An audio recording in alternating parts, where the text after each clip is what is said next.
Hey everybody, it's Angela Ardolino with Your Natural Dog, and my very special guest today is Caroline Ingraham, and she studies, I'm going to have to say this a couple times, zoopharmacognosy. Zoopharmacognosy. What the heck is that, you ask? Well, it is really freaking cool. It's basically how animals self-medicate themselves. So when you, of course, animals out in the wild, how do they take care of themselves when they get sick, whether it's a gut issue or, respiratory infection? How do they take care of themselves? Well, they literally go out and find their medicine out of the wild. So again, our pets at home don't necessarily do that, but she's going to explain how you can use this type of thinking and medicine and therapy on your own pets. It's fascinating. It's coming up next. Introducing MycoDog, a line of mushroom extracts combined with adaptogens like ashwagandha, astragalus root, and Bacopa monnieri, made specifically for dogs. The mushrooms in our tinctures are grown in the wild in the Pacific Northwest and are triple extracted from the fruiting bodies of the mushrooms. These tinctures are meant to support dogs with dementia and canine cognitive disorder, breathing and respiratory issues, and autoimmune diseases, and even cancer. Click on the link below to learn more about how MycoDog can help your dog live their very best life naturally. And we're back with Your Natural Dog and our very special guest, Caroline Ingraham. How are you today?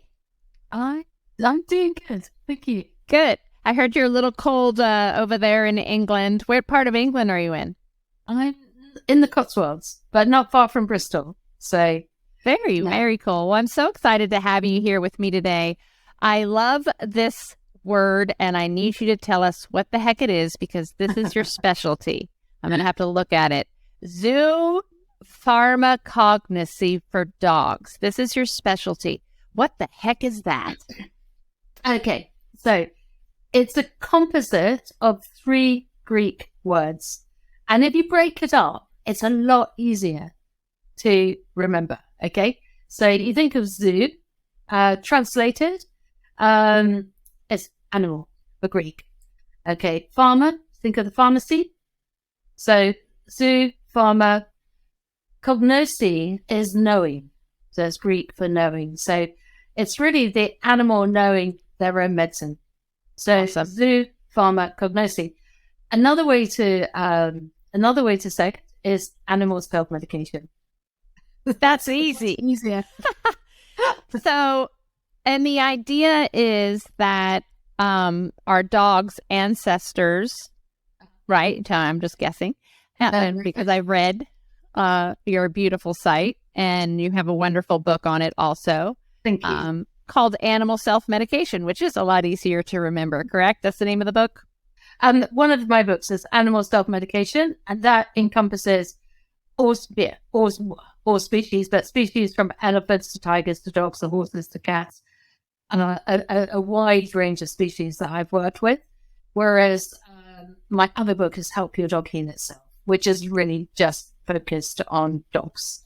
Well, that's my gig. I love that title because it's so true. Supporting them. Everyone's forgotten the immune system and what it can do. And if you support it, it's especially naturally what it can accomplish.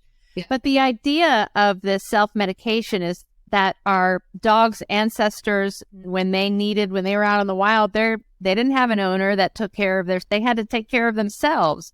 So they would go search herbs, most likely mushrooms, plants that would help them with whatever they were ailing from, correct? Absolutely. And I always say to people that if a caterpillar can self-medicate, because there's been a lot of studies, academic studies on caterpillars self-medicating, a dog can certainly self-medicate. So, a caterpillar, for example, if they're infected with wasp larvae, they change their foraging from lupus to poison hemlock. But if it's fly larvae, this is how refined this mechanism is. It's the innate mechanism. If it's fly larvae, they change their foraging from lupus to plants rich in iridoid glucosides. And that's just the difference between if it's fly eggs or wasp eggs.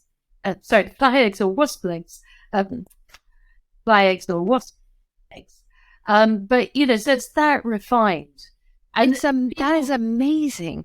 I literally just read about yaks living somewhere in, the mountains that were looking for cordyceps mushrooms, which is the same thing. It's a fungus that gets into a caterpillar, and they literally forage in the snow and dig in the snow to find these cordyceps to help them, which is amazing. First of all, I had no idea that caterpillars were so important to everybody. It's the scientists. What they're researching is anti-parasitic, how animals deal with anti-parasitic remedies, because animals are so resistant to them. So there's part of the research that has been done on animal self-medication is mainly on parasites. So you can find a lot of papers on that. That is so cool. And of course, this is right up my alley. And being a cannabis expert, we questioned, because one of our first pieces of research that we got out of Italy was that dogs have more CB1 and CB2 receptors than any other animal so far, more than humans anyway. And it makes you go, why? Well, they were probably seeking out those hemp plants or hemp seeds or hemp flowers to help them with all kinds of things. Yeah. Would you agree with that? Oh, absolutely. This innate mechanism is needed for the survival of the species. And if an animal didn't have it, the species would have died out a long time ago. And people might question that, or they have questioned it and said, these are domestic animals, surely they don't know how to self-medicate. They do. It's such an important survival mechanism that it would take tens of thousands of years for an animal to lose that innate response. And I think then where people begin to lose confidence in it is think of an animal that might have eaten a poisonous plant.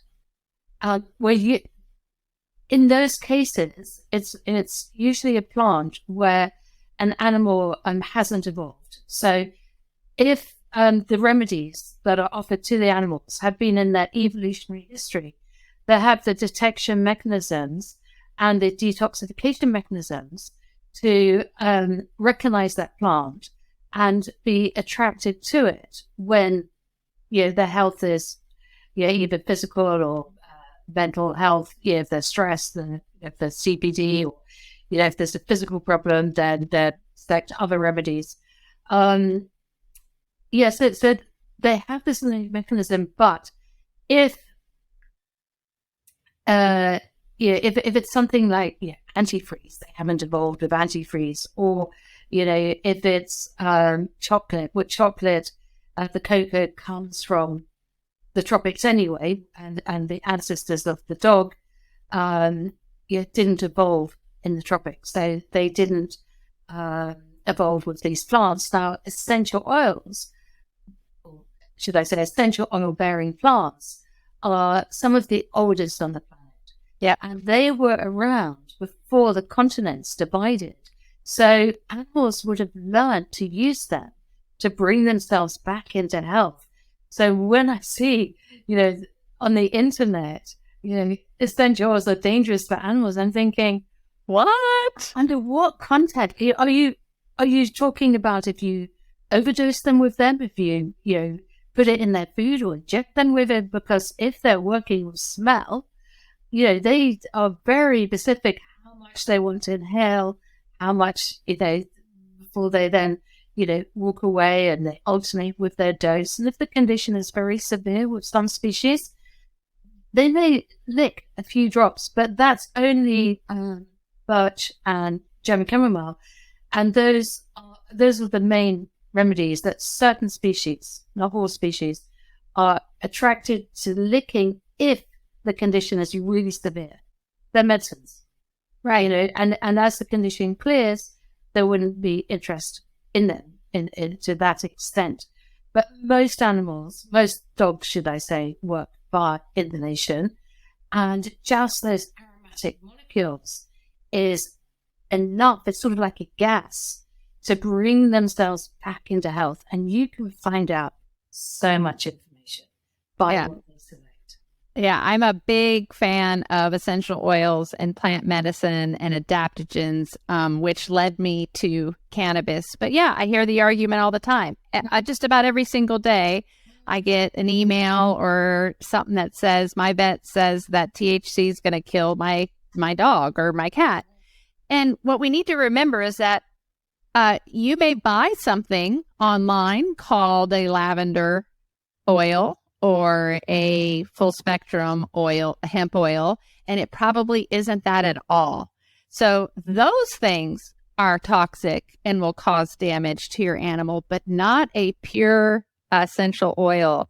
And if you're wondering what those are, you're one of the experts in the field that will be able to tell you that there are very few. Don't get your information from a random source on internet because it's not true. When I put lavender essential oil in my Calm tincture, oh my gosh. What about the cats?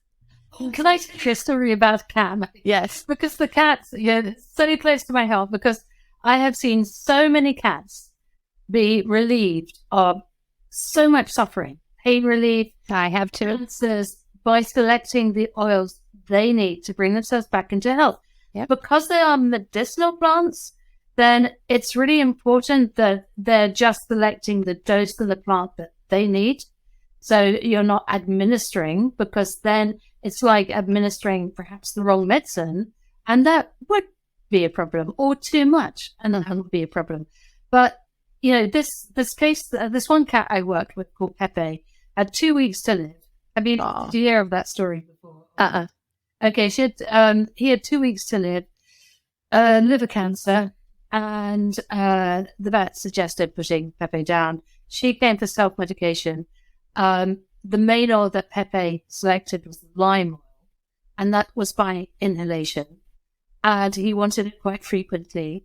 Now, lime oil is out there on the internet. Don't offer lime oil to your cat. It's poisonous, and all that. Pepe selected it for 7 months. Initially, It was more frequent. And then as time went on, he took less and less. So it became daily, then weekly, then monthly. And at the end of 7 months, his cancer had completely cleared. Now, along that time, she was having vet checks. And every time when she went for a vet check, and I got an email from her, I thought she was going to say, Pepe made it, an extra so many weeks or months. And she said, Bet's super pleased, we're making really good progress. But as he improved, that coincided with his selection of lime oil. So as he was getting better, he was needing less. And I was in America and giving a talk, and I had Mrs. Shelton, who's essential oils in her house, and she said, I said, where did this information come from about lime oil? Cats have evolved with lime. They would recognize that it was harmful, and if they don't need it, they're just not going to select it. Like we would take somebody else's medicine because it would harm us, but when we need it, it can cure us. And she said it came from a paper came from a research study where lime oil was injected into the cat. Well, one, the cat probably didn't need it, and two, there's a massive overdose. If you did that with Anadin, for example, that would be an overdose. So you don't take Anadin off the market, or painkillers off the market, or a certain drug off the market because somebody has been overdosed with it, because it's needed to help others. And absolutely. The essential oils. And the amount of cats, the second most popular oil that cats select is birch. Now, everybody throws their hands up in horror. What are you doing offering birch? I've had cats be rehomed because finally they can be touched, they can be stroked. So many cats will select birch, and you see them purring, and which is a natural painkiller. In fact, so many animals select birch. Why are people... This is what I don't understand. Why are people turning people away from this natural pain-relieving remedy? I know. I'll tell you why. In harmony with the body, and they're pointing them for having this fear with a natural pain reliever they're pushing them to Metacam, to Bute, to conventional painkillers that actually a lot of animals don't do well with. Some do, but a lot don't. I haven't come across any animal that hasn't responded well, and I've been great success with birch. And same here, same. It's actually saved down a horse that had flipped over. He was a yearling, and as a result, he dragged his back legs. And the vet said, either year's box rest or he's going to have to be put to sleep. So he had been like that for a month when I saw him. He was due to see the vet on the Wednesday, and he selected 2 mils of wintergreen on the tongue, by mouth. And then he had quite a lot C4, C5 on the neck. He literally walked after that. I mean, his tail, if he put it to the side, would go to the front.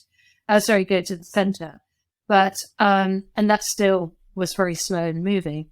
Following day, he was charging around the field, took him to the vet on the Wednesday, and he said that I can see his leaves have been squared off, but I can also see that there's nothing wrong with him. So whether wintergreen, because it's an anti-inflammatory as well as a pain reliever, and bringing, healing to the area, maybe there was a pinch nerve, maybe there was a trapped nerve, but whatever it was instant. And so for a horse, because of their enzymatic physiology, they're more likely to take an oil by mouth because they're, plants. So they will have those enzymes to break down essential oils. Whereas a cat very rarely eats any plant material. And so therefore, inhalation is the dose for cats. Oh my gosh, this makes so much sense. I love it. I love it. When you're working with dogs, omnivores, and bears, omnivores, but actually the bear will take more internally and the dog will take more via inhalation. But you look at their diet. So even though they both will select remedies such as spirulina, which horses rarely take because it's full of protein and horses don't have a high protein diet, the bear will very often want to lick the oils that I've worked with, whereas the dog inhalation. But that reflects their enzymatic physiology and how they deal with plants in their life. But as long as they're able to guide the dose, be it, spending a long time sniffing an oil or sniffing it, turning away, sniffing it, very often they work that way. Because they have lots of little top-ups. They don't usually take their dose of all in one go. And then when they're done, they turn away or they walk away. And also it's very so respectful because they're in charge of their treatment. And it's, we don't hold the collar. We don't put anything on them. It's all on their terms. So free to walk away. And we say, hey, we offer it to them and show them what we're doing. If they don't want it, it's not applied. If it was something topical, if you're making something for ligaments or something. Right. Seeing if they need anything or if they've got back pain, for example. So a dog might take, say, wintergreen or German chamomile or yarrow topically, whereas I'd never even go there with a cat topically. So, and again, that reflects their enzymatic physiology. So it's, and the results are amazing. They bring themselves back into health, from life-threatening conditions to, to helping them, with trauma, depending on what you're working with. Yeah, it's amazing. I've seen it over and over again here at my rescue and animals that I've had here where, a thunderstorm rolls in and my Doberman would sit next to me and just look at the bottle like, I'm ready for that. Give me some of that. We have to take a short break, but when we come back, I would love to talk about how can pet parents maybe apply some of this with their own pets, whether they're sick and whether they're not sick. What can we do to for prevention or maybe anxiety or things like that? And then if we do have a sick pet, cancer, autoimmune, how do we let them choose? And where do we start by knowing what to even offer them when we come back? So this is Bruce. Bruce is a 12-year-old pug, and he has had a lot of issues over his life, but for the past several years, he's had a really weird hacking, coughing issue that no one has been able to get under control. It's nothing infectious, it's just kind of a result of his little flat-faced breed and the respiratory issues they usually deal with. And I have finally found something that worked. It's called Breathe by MycoDog. It's a mushroom extract, and it has been incredible how quickly I saw results.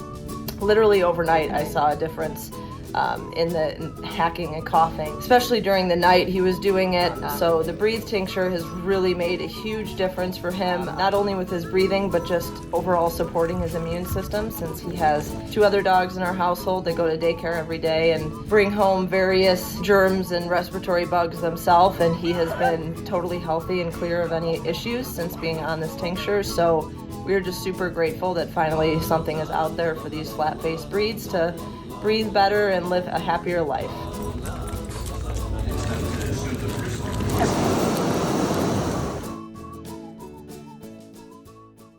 And we're back with Your Natural Dog with Caroline Ingraham, and we are talking about self-medicating, allowing our pets to self-medicate themselves like they did back when they were wolves and coyotes and didn't have veterinarians that they could run to or pet parents they could run to take care of them. And I find this conversation so fascinating.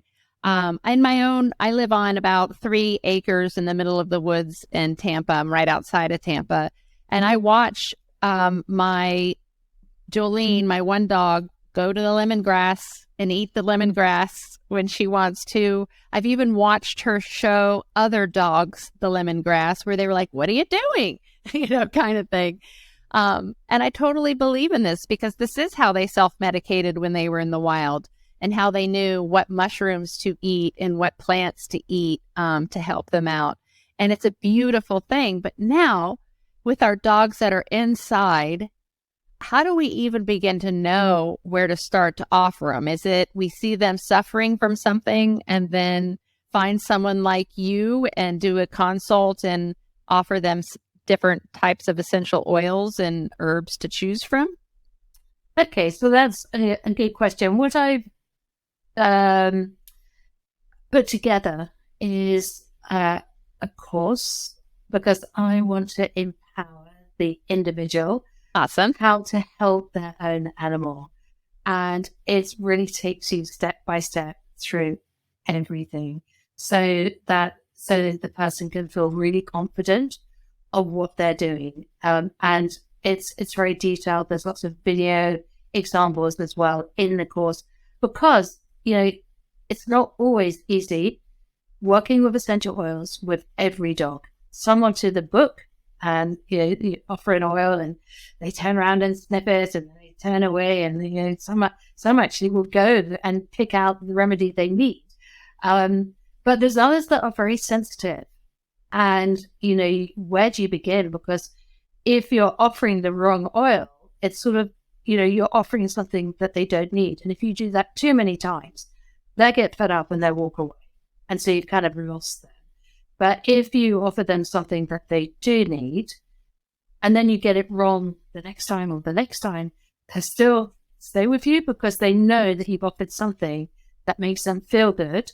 But what I teach is how to get there very quickly. What are the signs? What's the roadmap? How do we know where to begin? Because it's a minefield otherwise. So if there's a problem that we know about, such as, arthritis, then that's pretty easy. You go to the pain remedies and you offer the pain remedies, and sometimes they want it in a specific order. So if you're thinking, I just think yarrow, which is anti-inflammatory, they would really gone for that, or the German chamomile, but they're not. Try it again after you've done another pain remedy, because sometimes they're very specific. Or sometimes they want the yarrow and German chamomile first, the anti-inflammatories, and then birch. But birch acts like a non-steroidal anti-inflammatory, so it's more challenging to the gut, like any other non-steroidal. So if you offer the yarrow or German chamomile first, then that supports the gut. So you've got gut guard as well as being more anti-inflammatory. Very nice. So, so if you know the problem, then you can home in with the oils. And where it does get really difficult is with behavioral problems. In the olden days, I used to work with a behavioral problem with behavioral oils, or I used to, and if there was a urinary problem that wasn't responding to antibiotics or infection, then I'd offer the antimicrobials or the urinary oils. And, it seemed very straightforward. But behavior wasn't, it wasn't a lasting effect working with the behavioral oils. If I'm working with, separation anxiety, for example, every time that thunderstorm comes, then you're going to have to be getting out your kit. I want to get to the root of the problem and find out why is the separation anxiety, why is there noise sensitivity. So that's where I go in, and that's where what this course is about. Is, for example, if there's fear anxiety or noise anxiety, then I very often begin with remedies that support bladder urinary.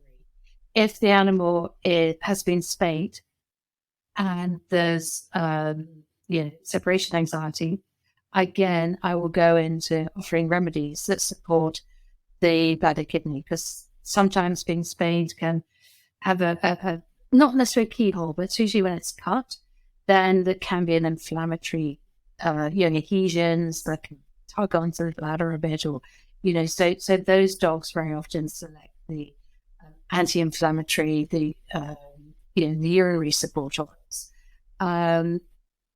If it's a very fearful dog, the male dog, for example, usually I find, I'm going to go to gut first, but if they're always on the move or chewing a lot, very often I look and check just to make sure they're not in pain. And I can give you, and I offer the pain remedies, and then you see the behavior stop. I could go through hundreds and hundreds that are in my head of stories to tell you, some in America, some, when I've done courses in America. As I'm speaking to you now, I'm thinking, okay, which story should I know. And that's what's amazing is that, I've only been doing this for 6 years and I have hundreds of stories. I can't imagine. You've been doing this for, did I read 38 or 28? Yeah, 38 years. So you must have thousands and thousands of stories, which is what I love about it. How did you learn about this? And have you learned anything about how these plants interact with the endocannabinoid system? Like, how did you learn that this worked for that kind of thing? Well, I think it's all through observational research. Love. So it's and I'm learning all the time. So in the old days, which I don't mean to interrupt you. It's so funny because, of course, I have a line of products. Yeah. So everybody was like, where's your research? Where's your research? Then when I talk to holistic and integrative veterinarians, they're like, we don't care about the research. We want to know evidence. We want to know you gave it to this dog and it helped them this, and then continue that. So I love that. I do back it up. So my initial information is, dogs that have fear anxiety very often select, separation anxiety. Because fear anxiety can be for many different reasons. Right. If it's separation anxiety, it's very often, and if, separation anxiety and noise sensitivity is very often kidney urine. So especially, they're afraid of, fireworks, thunderstorms, then I go to kidney bladder. So, and again, separation anxiety can have several different causes. So you would offer something that supported the bladder at the same time? Sensitivity, I would do bladder kidney. And I'll give you an example. There was a dog that, and this dog hadn't had any trauma in her life. She had been spayed and she couldn't even cope with rain. And she they had to, wrap her up and, protectors of T-touch sort of bandages, and they'd always resort to veterinary medicine because nothing worked. And that's because we have messed up their hormones, we've disconnected them, their cortisol levels are out of control. So a little thing could become something huge for a dog. This dog wanted sandalwood, and she wanted sandalwood applied over the bladder area. And as it began to rain, and as the rain was coming down, totally calm. And then she can deal with fireworks, she can deal with thunderstorms. And actually, when she asked me instead, do you think you'll be able to help with all these things and shotgun? And I thought, yeah, probably everything, but I don't know about the gunfire. And then she wrote to me and said, we went out for a walk. There was gunfire, and she went off with the other dogs and the words in blades, so she could even cope with gunfire. She's on my course, so maybe get little updates on Molly. That was Molly. I've got hundreds of stories like that, or dogs that I've just did a dog recently. So worked with a dog recently who seemed incredibly anxious, and the behaviors didn't know what to do with her. The owner didn't know what to do with her, and she was young, and she had her tail dogged, and she would suddenly sort of go to bury herself in the sofa, and then I noticed when I saw the video clips, she would do a cry and turn around as if she was sort of looking at her back, and it turned out that she wanted so much pain relief along her spine that and that helped to resolve the problem. And she was, she wasn't old at all. So because you saw her jumping off the sofa, you wouldn't think there's going to be a back problem. And sometimes when they run around a lot, it increases the endorphins, and that helps them cope. And so, the first thing when I saw her, I thought, well, I'm going to see if she needs any pain relief. And she did. And she went into a really deep sleep. So, I worked with horses that were wind-sucking, rib-biting. Mm-hmm. And if you think about what they're doing, they're taking in air. And when we're, the breathing exercises we're told to use as mothers to, help with pain relief. And it's thought to be a vice born out of stress when they wind-suck, or generally to do with gut problems. I offered gut problem remedies, not interested. As soon as I got to the pain remedies, the birch, stopped wind-sucking. And you could see both, I put it all on film, but you can see both horses just falling to sleep, and they had been wind-sucking all day. So when you see that a pain reliever has stopped the anxious behavior, or working on the bladder has stopped the anxious behavior, then you know that it's a physical problem. And the one way they can communicate to us is by their behavior. And the same with us. If we couldn't speak, and if we've got a headache, we might be a little bit more grumpy than usual. If we're not feeling great, but we might look good, we might look healthy, we might be a bit more withdrawn, or we become more needy. We have more separation and anxiety. We're not going to want to face the world. And so with many behaviors that are, out of place, I look to check the physical body, and I make headway really quickly doing that. Of course, there's some behaviors that are going to be challenging and born out of other reasons, but the majority are hidden problems. And my whole life work is really about animal. I don't want animals to suffer in silence. Me neither.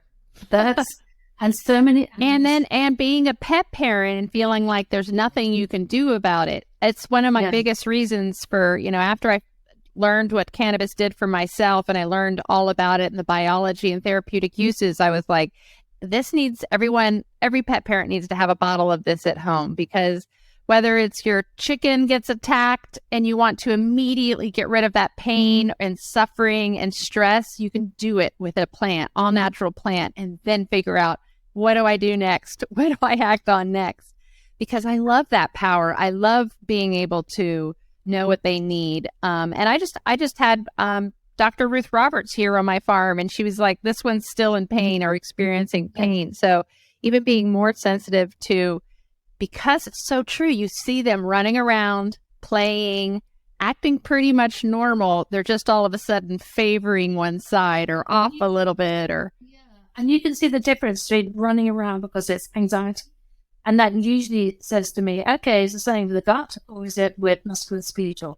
So that's the direction I go. If they've been spayed, not keel, but the cut, when they're sort of a longer incision, then I go to bladder urinary. And I begin there. It might be the gut that's the problem, or pain that's the problem. But at least I've got a starting place to go to, that I'm seeing what kind of behavior is it that takes me to that, to the remedies I'm going to begin offering. But even though most of my research is observational, I have studied pharmacokinetics and pharmacology as well. So I can explain to you exactly how an anti-inflammatory works, or how yarrow works. It makes its way into the cell, and it, because it's an essential oil, it's soluble. So water wouldn't necessarily do this, aromatic water, but the essential oils, and that's why they're so medicinal, is they make their way into the cell. And in the case of yarrow, it tells the cell to inhibit the production of COX-2 by the way it works in the cell, and which inhibits the prostaglandins at the site of the injury, so the inflammatory response. Whereas an antibacterial oil would work in a different way. So garlic, for example, it works in two ways with infection. So it works to increase T helper cells and natural killer cells. So it's basically those cells are chasing down, cells that are bacteria or cancer cells that are not wanted in the body. But it also, when it gets to the bacteria, inhibits the bacteria from making proteins, so it can't reproduce. Whereas clove will inhibit the bacteria from making sugar. So very often when I'm working with animals with resistant bacteria, that in bacterial infections that aren't responding to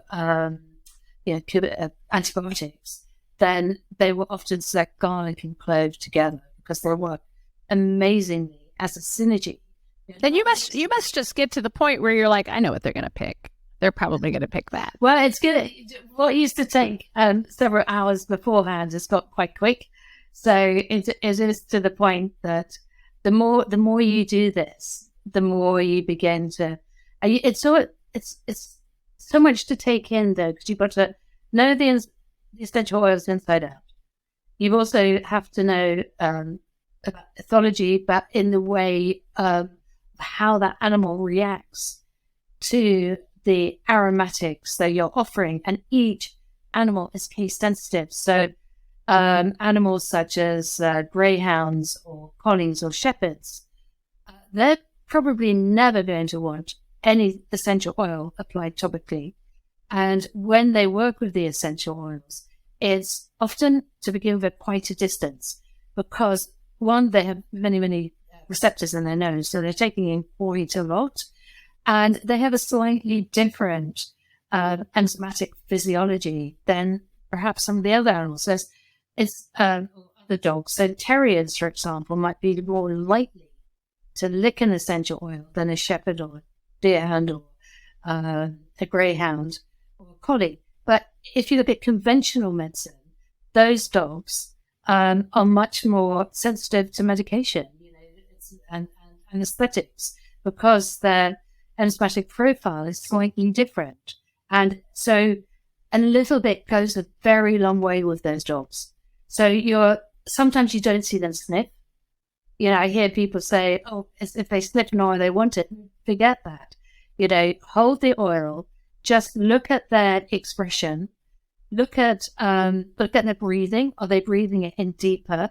If they sniff an oil, that's a huge dose, because they're actually taking it in, and they would never do a curiosity sniff because they're sense of smell is so strong. It's so intense that they can smell all the chemicals within a bottle of essential oil within the size of a football stadium that's enclosed. So to sniff an oil is a really strong dose. So you're looking at a slow blink with some dogs. You're looking at the breathing, and then if they lay down, you're sort of looking at the reaction opposite afterwards. If they lay down, then you think, well, that's going to be their A-list. And so, yeah, there is a skill involved, but that doesn't mean to say you can't begin offering oils, but you're going to get better results, more frequent results with a greater variety of dogs with more of a skill set. It's reading all the different types of responses with the types of not only animals, but within that within that species. I love it. This is so fascinating and right up my alley. I know our listeners are loving this. How can they get in touch with you and find out more? Okay, so they can go to my, I would say to go to my education site, and then, which is, go to carolineingraham.com. It is actually pointing at the moment to my shop, but hopefully in the next few days it will be pointing to my education site. But if you end up in my shop, then you'll find the education there. Okay, great. And I would say if you're getting oils, if you're not getting them from me, make sure you get really super good quality oils, because the animal is looking for constituents within those oils to heal themselves. So they've got to be the top human grade that you can find, because they're just not going to select it. Amen. Same thing with a full spectrum hemp extract or a mushroom extract, all of these things. So like we tell our listeners all the time to do their homework, make sure they have a COA, or just go to your website where they know where they can choose things that they can trust and they don't have to worry about it. So if you don't want to do your own homework, go to her site. She's got it on there and will help you choose a good product. Thank you so much for coming on today and sharing so much of your knowledge. We really appreciate it. Oh, well, thank you for inviting me and letting me have a voice for self-medication. You bet. We appreciate it. Thank you. Thank you.